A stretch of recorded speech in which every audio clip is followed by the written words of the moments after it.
نحمدہ ونصلی علی رسولہ الکریم اما بعد۔ رسول اللہ صلی اللہ علیہ وسلم کا یہ فرمان ذیشان تقریباً حدیث کی ہر کتاب کے اندر وہ موجود ہے۔ رسول کریم صلی اللہ علیہ وسلم ارشاد فرماتے ہیں کہ ایمان کی 70 سے اوپر کچھ شاخیں ہیں، اور ایمان کی سب سے اعلیٰ شاخ جو ہے وہ ہے لا الہ الا اللہ، اور ایمان کی سب سے ادنا جو شاخ ہے وہ یہ ہے کہ کسی بھی تکلیف دہ چیز کو راستے سے ہٹا دینا۔ ساتھ ہی آپ ارشاد فرماتے ہیں کہ ان الحیاء من الایمان، کہ سن لو جو حیا ہے وہ بھی ایمان کی ایک شاخ ہے۔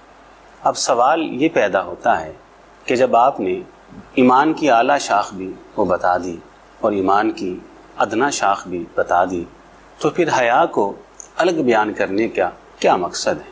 تو حیا کو آپ نے الگ اس لیے بیان کیا ہے کہ حیا ایمان کی وہ شاخ ہے کہ جس کا ادنا شاخوں کے ساتھ بھی تعلق ہے، درمیان والی شاخوں کے ساتھ بھی تعلق ہے، اور اعلیٰ شاخوں کے ساتھ بھی تعلق ہے۔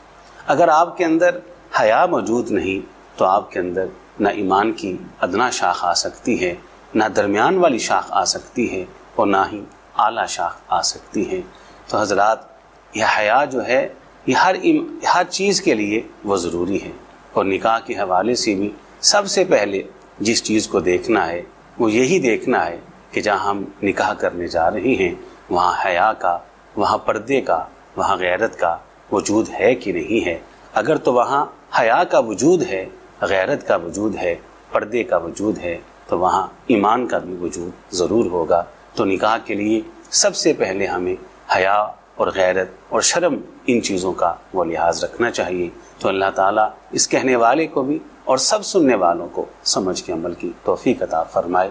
وآخر دعوانا ان الحمد للہ رب العالمین۔